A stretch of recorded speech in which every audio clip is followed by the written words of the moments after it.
Hello दोस्तों, मैं selfie के सर आप लोगों का बहुत बहुत स्वागत है हमारे चैनल के सर आजमगढ़ में। आज हम लोग पढ़ने वाले हैं अनुपात के प्रकार, टाइप्स ऑफ रेशियो। पहली टॉपिक रहेगी अनुलोम अनुपात, डायरेक्ट रेशियो। दो राशियां इस प्रकार एक दूसरे से संबंधित हों कि एक के बढ़ने पर दूसरी भी बढ़े और एक के घटने पर दूसरी भी घटे, तो दोनों राशियों के बीच अनुलोम अनुपात होता है। ये बात तो समझ में आ गई होगी। जैसे दूरी बराबर चाल गुणे समय लिख सकते हैं, ठीक है। यानी कि यहाँ पे आप देख सकते हैं कि चाल बढ़ेगा तो दूरी भी बढ़ेगी और चाल घटेगी तो दूरी भी घटेगी, ठीक है ना। तो इस चीज़ को आप समझ पा रहे होंगे, इसी को कहते हैं अनुलोम अनुपात, ठीक है। तो ये समझ पा रहे होंगे कि दूरी और चाल में कैसा है अनुपात, दूरी और चाल में अनुलोम अनुपात है, ठीक है। तो हम अगली टॉपिक, दूसरा टॉपिक देखते हैं, प्रतिलोम अनुपात। इसको इंग्लिश में इनवर्स रेशियो कहते हैं, ठीक है। दो राशियों एक दूसरे से इस प्रकार संबंधित हो कि एक को बढ़ाने पर दूसरी घटे अथवा एक को घटाने पर दूसरी बढ़े, तो दोनों में प्रतिलोम अनुपात होगा। बात समझ पाए होंगे, मतलब एक राशि बढ़ेगी दूसरी घटेगी, दूसरी घटेगी, और यदि ऐसा होता है तो आपका प्रतिलोम अनुपात है। जैसे कि आप यहाँ पर देख सकते हैं, चाल बराबर दूरी बटा समय, समय को घटाया जाता है तो चाल की क्या हो जाती है, बढ़ जाती है, ठीक है। और जब समय को घटाया जाता है तो चाल बढ़ जाती है। ऐसे आप ये समझ सकते हैं कि अगर समय को अगर हम बढ़ाते हैं तो चाल जो है घट जाती है, समय को बढ़ाया जाता है तो चाल घट जाती है। इसी प्रकार चाल और समय में आप अगली टॉपिक है मिश्रित अनुपात, कंपाउंड रेशियो। दो या दो से अधिक अनुपातों के प्रथम पदों के गुणनफल और द्वितीय पदों के गुणनफल में जो अनुपात होगा उसे मिश्रित अनुपात कहा जाता है। जैसे 3:1, 1:2, 4:3 का मिश्रित अनुपात 3:1:4 अनुपात 1:2:3 बराबर 12 अनुपात 6, काट के आ जाएगा 2:1। वर्गानुपात, इंग्लिश में इसको क्लास रेशियो कहते हैं। किसी अनुपात के प्रत्येक पदों के वर्गों से बना अनुपात वर्गानुपात होता है। जैसे 4:5 का वर्गानुपात 16:25 है।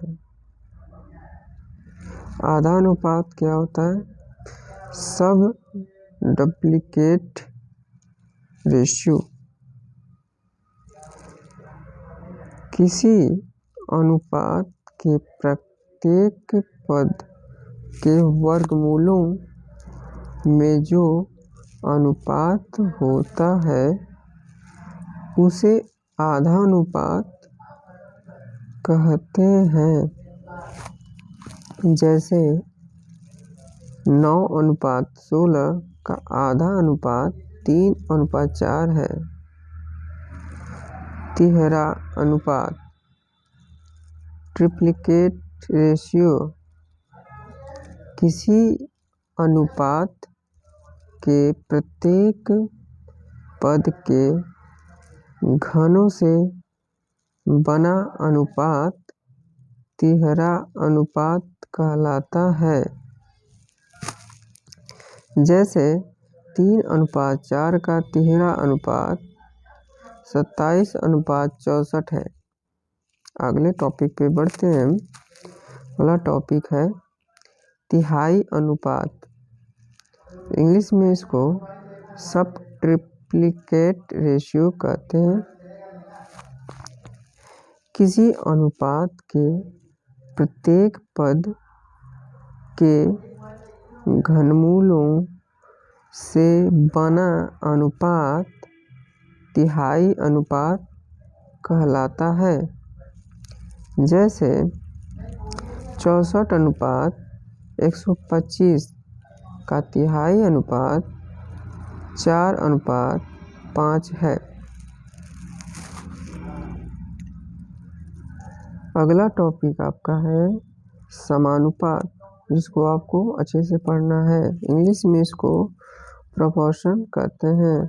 यदि दो अनुपात परस्पर समान हों तो उनके चारों पद समानुपाती कहलाते हैं।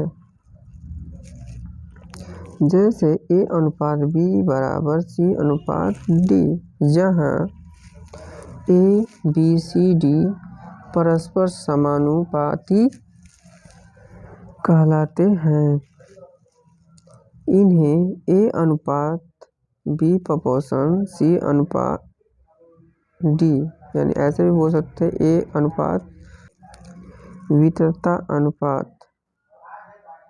इंग्लिश में इसको कंटिन्यू प्रोपोर्शन कहते हैं। वितरता अनुपात यदि तीन राशियों इस प्रकार हो कि पहली राशि अनुपात दूसरी राशि बराबर दूसरी राशि अनुपात तीसरी राशि, तो तीनों में वितरता अनुपात होता है। जैसे 2:4 = 4:8। सांकेतिक भाषा में A/B = B/C के रूप में लिख सकते हैं, जहाँ B² = AC, जहाँ B को मध्यानुपात भी कहते हैं। मध्यानुपात B = रूट में हम लोग पढ़े हैं अनुलोम अनुपात, दूसरा प्रतिलोम अनुपात, तीसरा मिश्रित अनुपात, चौथा वर्गानुपात, पांचवा आधानुपात, छठा तिहरा अनुपात, सातवां तिहाई अनुपात, आठवां समानुपात, नौवां सततानुपात। ये सब समानुपात में थोड़ा हम पढ़ते हैं। अगर A/B दिया है, समानुपात C/D दिया है, तो हम यहाँ पे ये जो बीच का है, ठीक है, यानी कि क्या कह सकते हैं, B और C, ये आपका क्या कहलाता है, मध्य पद कहलाता है। ठीक है, और ये A और कौन D, ये क्या कहलाता है, ये बाह्य पद कहलाता है। बाह्य पद कहलाता है। बाह्य पद कहलाता है। बाह्य पद कहलाता है। और आपको हम बता दें समानुपात में मध्य पद का गुणनफल और बाह्य पद का गुणनफल समान होता है। मतलब a गुणे d बराबर b गुणे c, ये होता है। तो अगर ये 4 राशियाँ यहाँ पे दी गई हैं, इनमें से 3 राशियाँ अगर आपको पता हों और एक राशि का मान पूछेगा तो बता लेंगे। समझ लीजिए a, b, c और d, ठीक है। पहला अनुपात है, दूसरा है, तीसरा है, चौथा है। तो इस तरह से कस के पूछता है कि प्रथमानुपात ज्ञात करिए, द्वितीय अनुपात ज्ञात करिए, तृतीय अनुपात ज्ञात करिए, चतुर्थानुपात ज्ञात करिए। तो इसमें से अगर 3 लोगों को दिया रहेगा, 1 लोगों को पूछेगा, तो आप इस पे रख के, इस फार्मूले पे रख के निकाल सकते हैं। जैसे अगर हमको ए इक्वल टू निकालना होगा तो b × c अपन ये d हो जाएगा, ये फार्मूला बन जाएगा, है ना। अगर हमें d इक्वल टू निकालना रहेगा तो b गुणे c अपन ये फार्मूले, ये वाला फार्मूला बन जाएगा, है कि नहीं। यदि हमें